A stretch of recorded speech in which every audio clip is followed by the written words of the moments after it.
El millonario instaló cámaras en el baño. Mira esta reflexión hasta el final.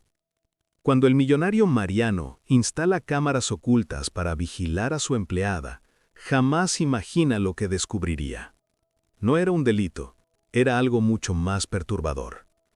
Cada noche, Lucía se encerraba en el baño para esconder un secreto que lo dejaría sin aliento.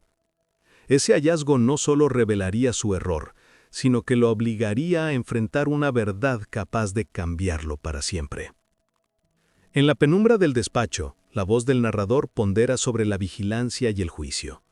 Observa cómo la sociedad construye miradas invisibles, ojos que examinan sin preguntar, sentencias que caen antes de conocer la historia.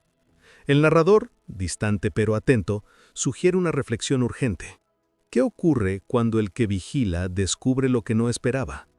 Describe imágenes sensoriales, el zumbido tenue de un frigorífico a medianoche, el olor a café olvidado, las uñas raspando un plato como un tic de quien come deprisa. Con un tono sobrio, instala la premisa. La historia explorará los límites entre curiosidad e intromisión, entre poder y empatía. Al evocar el silencio de las casas grandes, habla de corredores amplios que amplifican pasos, de puertas que se cierran con un eco que intimida. El narrador desafía la suposición común de que la discreción es siempre humildad. A veces es estrategia de supervivencia. Sugiere, con voz mesurada, que juzgar sin contexto convierte la realidad en farsa. Lo que parece desprecio puede ser miedo. Lo que parece desinterés puede ser vergüenza.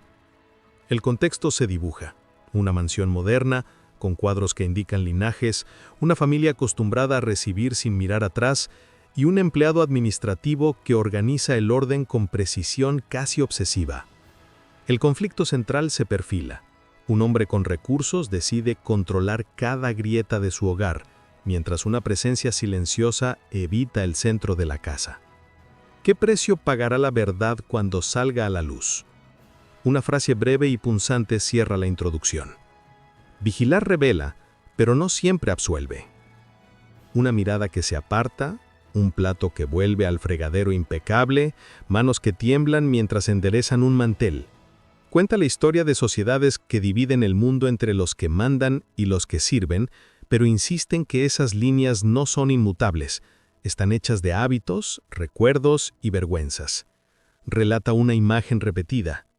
Camila, una mujer que entra y sale con la cabeza baja, con las manos manchadas por la rutina, que evita el comedor para no interrumpir. El narrador sugiere que detrás de esa simpleza puede ocultarse una cadena de pequeños humores forjados por un pasado de carencias. Se presentan preguntas provocativas. ¿Puede el poder restituir la dignidad que él mismo quebró? ¿Qué significa perdonar cuando la ofensa nació de la desconfianza? El narrador plantea que la historia no será una lección moral plana, será un examen de la culpa compartida, de cómo los gestos cotidianos pueden herir más que las palabras contundentes. Describe con precisión una escena íntima. La luz amarillenta del baño sobre azulejos fríos, el sonido amortiguado de una puerta al cerrarse, el roce de una bolsa de plástico contra las rodillas. Todo ello crea una atmósfera que mezcla curiosidad y culpa. Para desafiar suposiciones, el narrador propone invertir la mirada. En vez de catalogar a la criada como negligente, imaginarla como alguien que practica un ritual para proteger su dignidad. La introducción termina reclamando al lector que baje la velocidad del juicio y escuche la respiración detrás del silencio. El conflicto queda planteado con claridad. La vigilancia de un rico enfrentará la necesidad silenciosa de una trabajadora. Las consecuencias, aún desconocidas, prometen alterar la vida cotidiana de ambos. Arturo vivía de rutinas medidas al centímetro. Desde su despacho con ventanales que miraban al jardín, organizó su mundo como quien ordena piezas de ajedrez, cada cosa en su lugar, cada persona con su papel.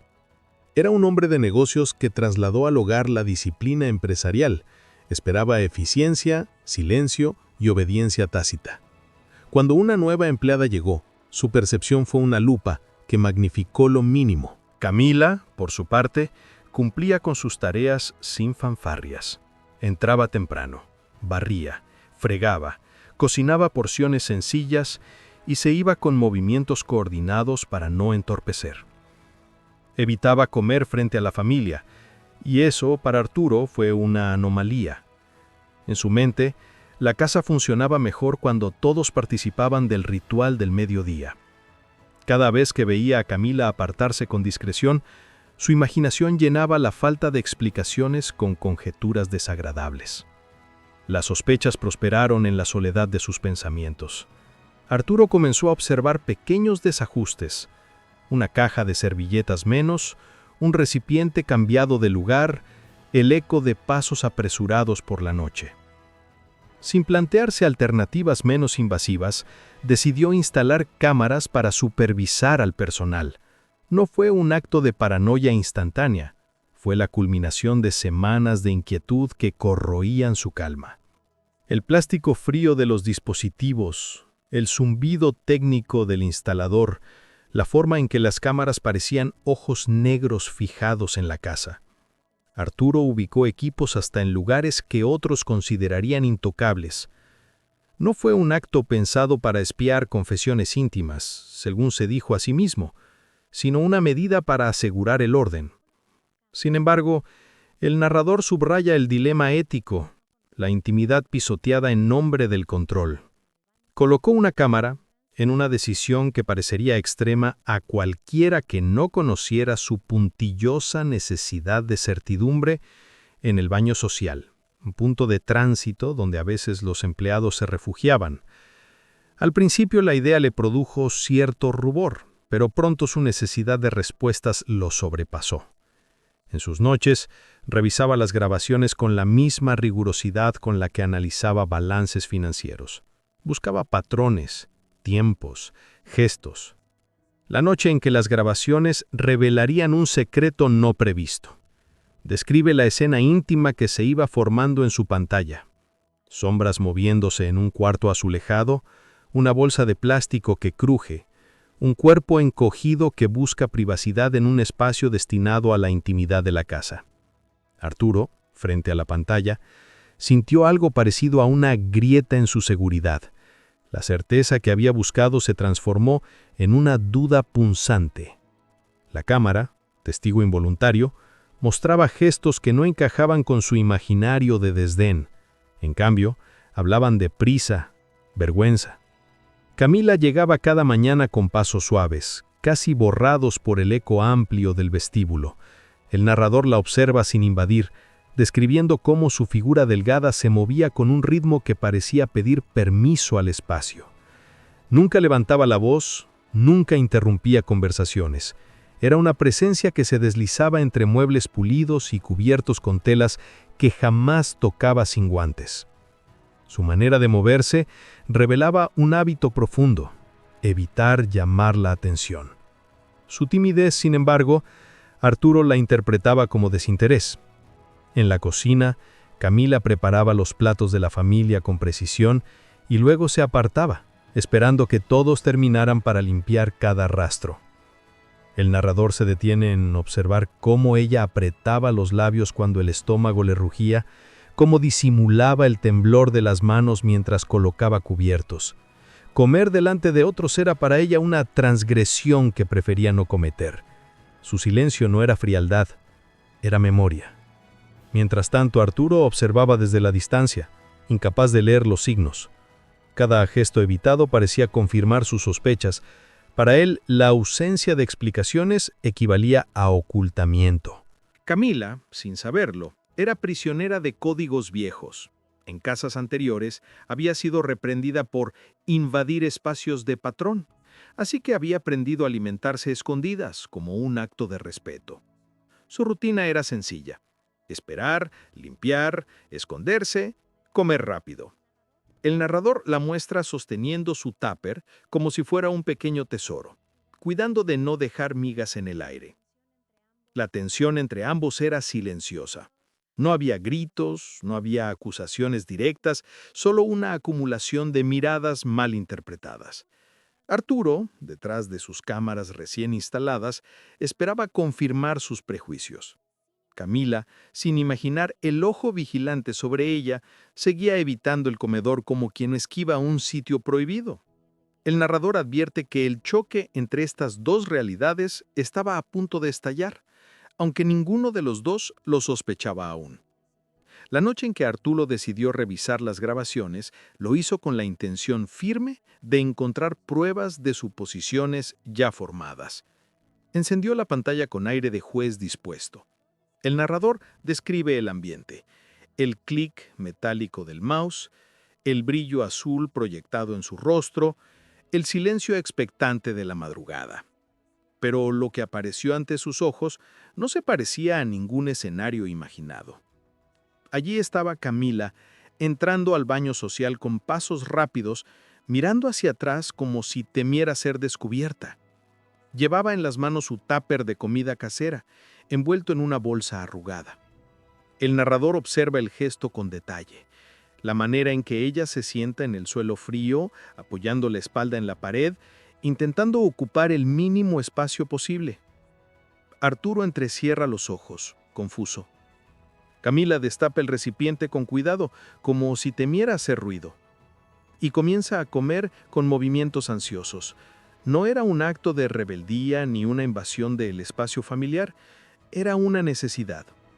Masticaba deprisa, deteniéndose cada pocos segundos para escuchar. El narrador señala cómo su mirada temblorosa revela años de condicionamiento, algo aprendido a fuerza de humillaciones antiguas. Arturo siente una punzada incómoda, una mezcla de vergüenza y desconcierto. Él esperaba pillarla robando, desordenando, incumpliendo normas. En cambio, encuentra a una mujer intentando no estorbar. La cámara capta el instante en que Camila se limpia las lágrimas con el dorso de la mano antes de continuar comiendo. Arturo baja la mirada, incapaz de sostener la imagen. Lo que creía indisciplina era miedo. Lo que interpretó como desafío era protección. Sigue observando mientras Camila recoge cada migaja, vuelve a cerrar el tupper y se incorpora con cuidado para no dejar marcas en el piso. Es un ritual triste, casi invisible. Arturo apaga la pantalla, pero la escena permanece vibrando en su mente como una campana que no deja de sonar. Por primera vez en mucho tiempo, duda de sí mismo. La vigilancia, que él pensó que le daría control, lo había obligado a ver la humanidad que ignoraba. El narrador insinúa que esta revelación será solo el inicio de una transformación dolorosa, pero necesaria. Arturo pasó el resto de la noche sentado frente a la pantalla apagada, como si todavía pudiera ver el reflejo de Camila encogida en el baño del suelo. El narrador nota cómo su respiración cambia, más lenta, más pesada, como si cada inhalación trajera una nueva culpa. Al amanecer, revisó otras horas de grabación, no para atraparla, sino para comprenderla. Y lo que encontró no hizo más que profundizar su desconcierto. En varias ocasiones, Camila esperaba a que todos dejaran la cocina para entrar casi en puntillas. El narrador describe cómo ella secaba la mesa con movimientos circulares, recogía platos sin hacer ruido y siempre miraba hacia la puerta antes de guardar su tupper intacto. Nunca tocaba la comida de la familia. Apenas probaba un bocado de la suya cuando podía. Arturo, observando, sentía un dolor punzante que le recordaba a sí mismo muchos años atrás. Un niño pobre sentado detrás del mercado, comiendo restos a escondidas para evitar las burlas. Un recuerdo que él mismo había apagado bajo capas de éxito y orgullo. Camila, sin saberlo, lo había obligado a mirar directamente la parte de sí mismo que más se esforzó por enterrar. Y ese reflejo lo desarmó. Mientras avanzaban las grabaciones, no había delito, no había falta, solo una mujer intentando no molestar. La narrativa se llena de detalles sensoriales: el sonido del plástico, el suspiro cansado de Camila, la manera en que ella sostenía la comida como si fuera un permiso frágil. Arturo apoyó las manos en el escritorio, sintiendo el peso de la vergüenza bajar por sus hombros. Por primera vez, El millonario cuestionó la forma en que trataba a quienes trabajaban para él. Nunca se había visto a sí mismo como un hombre cruel, pero el narrador no suaviza la verdad. La indiferencia también hiere. Arturo comprendió que había cruzado una línea grave al instalar cámaras en un espacio íntimo, y aunque sabía que debía enfrentar las consecuencias, no tenía idea de cómo acercarse a Camila sin destruir lo poco que ella había logrado confiar. Esa tarde, Arturo pidió que Camila pasara a su despacho. El narrador observa cómo ella llegó con pasos detenidos, sosteniendo un trapo aún húmedo entre las manos, como si el trabajo pudiera protegerla. Sus ojos evitaban el contacto y su postura rígida revelaba que esperaba una reprimenda. Arturo tragó saliva, incapaz de encontrar palabras inmediatas. La tensión se extendía por el aire como un hilo a punto de romperse. Cuando él mencionó las cámaras, Camila palideció. El narrador registra cómo sus dedos se cerraron sobre el trapo con tal fuerza que casi lo desgarró. No era solo sorpresa, era humillación. Su voz tembló al preguntar si había hecho algo malo. Arturo sintió el golpe directo de aquel temor sincero, un golpe que erosionó la frialdad que lo había guiado hasta ese día. Intentó explicarse. Dijo que había sospechado cosas equivocadas, que había actuado movido por prejuicios, que no tenía justificación alguna. El narrador muestra su torpeza emocional. Un hombre habituado a dar órdenes, no a pedir perdón. Camila escuchó con la cabeza gacha, como si cada palabra la atravesara. Cuando él preguntó por qué comía escondida, la respuesta llegó en un hilo casi inaudible. Camila contó que había trabajado en hogares donde comer delante de los patrones era considerado falta de respeto. Había sido reprendida tantas veces que ahora el hábito era un reflejo automático. Prefería esconderse antes que incomodar. El narrador detalla la forma en que ella, sin darse cuenta, se abrazaba a sí misma mientras hablaba. Un gesto pequeño que revelaba años de temor acumulado. Arturo sintió que algo dentro de él se quebraba. No era la culpa sola. Era la certeza de que su desconfianza había reabierto heridas viejas en alguien que solo intentaba sobrevivir. Se disculpó, esta vez con voz firme. No una disculpa rápida, sino una que pesaba como una piedra honesta. Cuando Arturo dijo que retiraría todas las cámaras, ella levantó la vista por primera vez. Había incredulidad, pero también un destello tenue de alivio. El narrador observa esa transición mínima como un punto de inflexión, dos mundos distintos rozándose sin chocar. Aún así, el camino hacia la confianza sería lento. Arturo lo entendió y aceptó que la transformación debía comenzar por él. Durante los días siguientes, la casa parecía respirar distinto. El narrador observa cómo Arturo, aún cargado de una incomodidad silenciosa, revisaba cada rincón para asegurarse de que ninguna cámara quedara instalada. Desconectó cables, guardó dispositivos y dejó sobre su escritorio una caja llena de aparatos que ahora le parecían objetos vergonzosos. Cada gesto tenía un peso simbólico: deshacer el control que había impuesto sin pensar. Camila, por su parte, mantenía su rutina con la misma precisión de siempre, pero algo en sus movimientos había cambiado. El narrador describe ese matiz. Ya no caminaba tan encogida, aunque seguía evitando el contacto visual.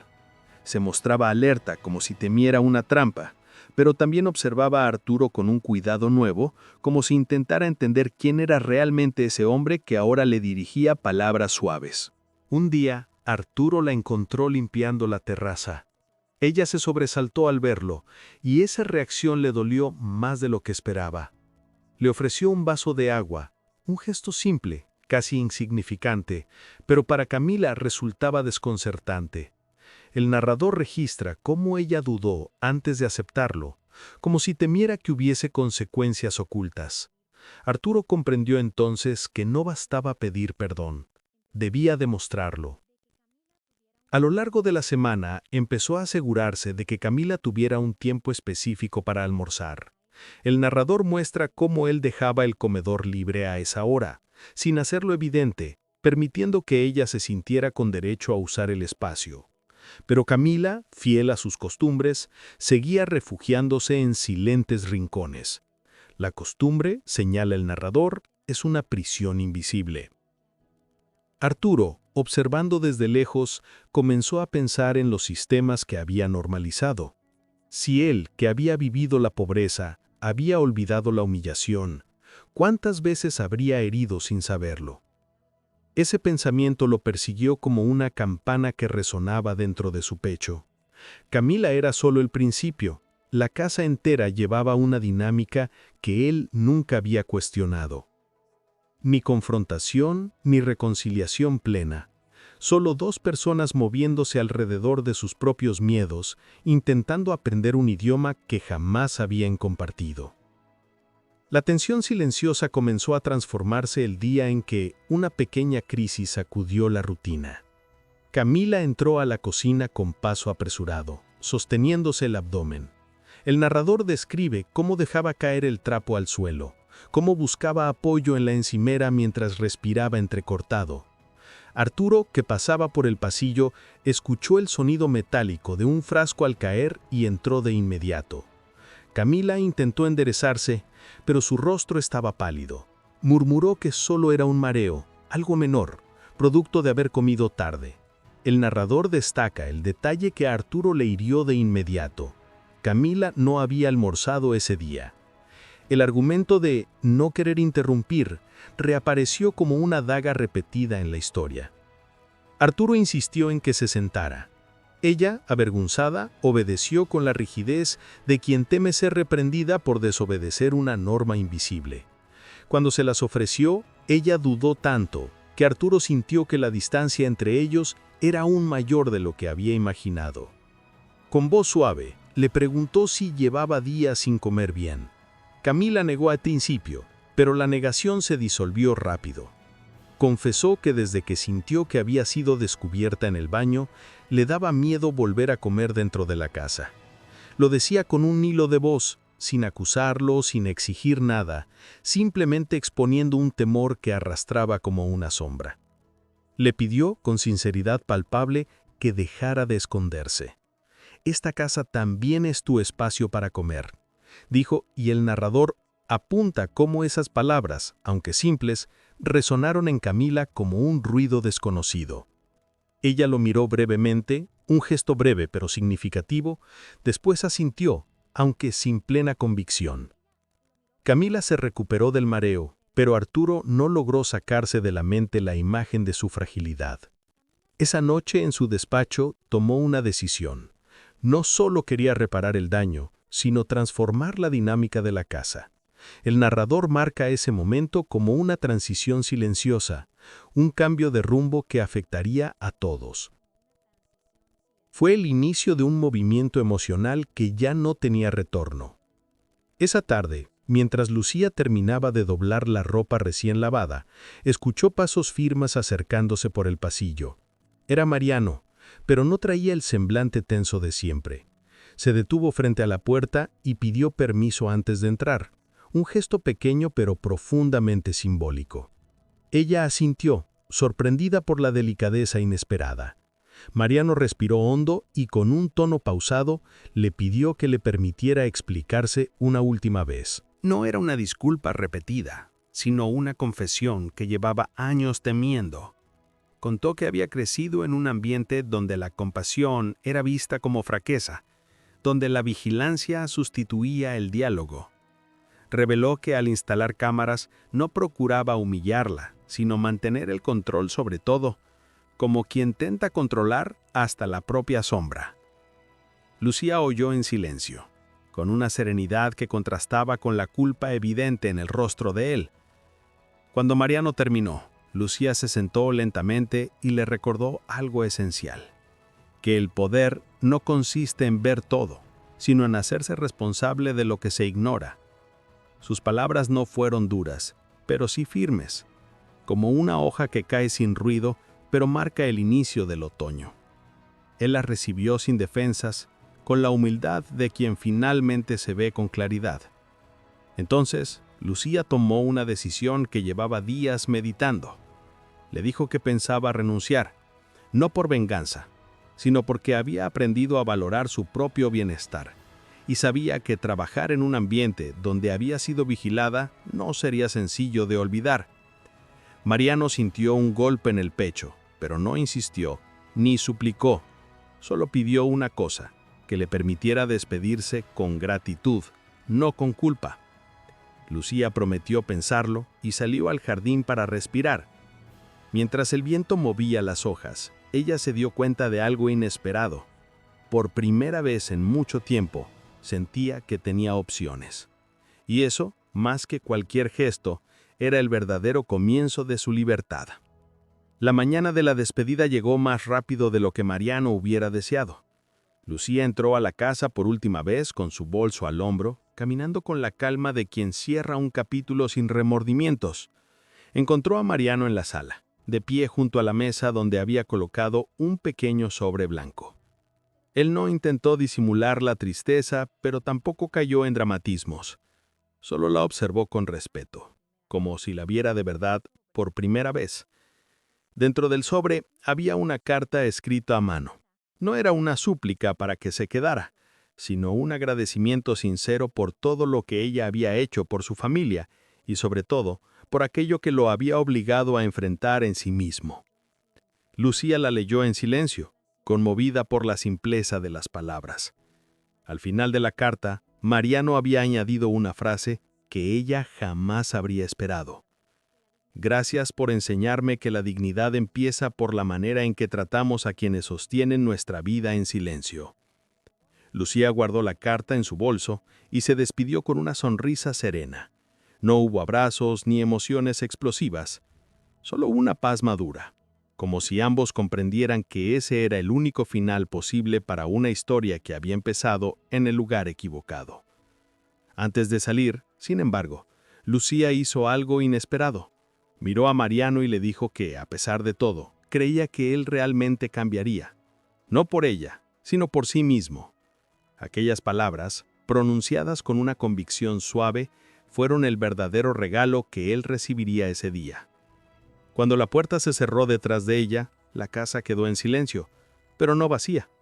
Mariano respiró hondo y entendió que ese silencio ya no era amenazante, sino necesario. Allí, entre paredes que habían visteciado la arrogancia y la vigilancia excesiva, comenzaba una nueva etapa. Una etapa construida no sobre cámaras y control, sino sobre el valor de enfrentar la propia sombra. Lucía, caminando por la calle iluminada, sintió cómo el peso se deshacía en sus hombros. No llevaba oro, ni promesas, ni ruegos. Llevaba algo mucho mayor, la certeza de que su historia nunca más sería escrita en secreto. Y mientras avanzaba, el mundo a su alrededor por fin parecía lo suficientemente amplio para empezar de nuevo.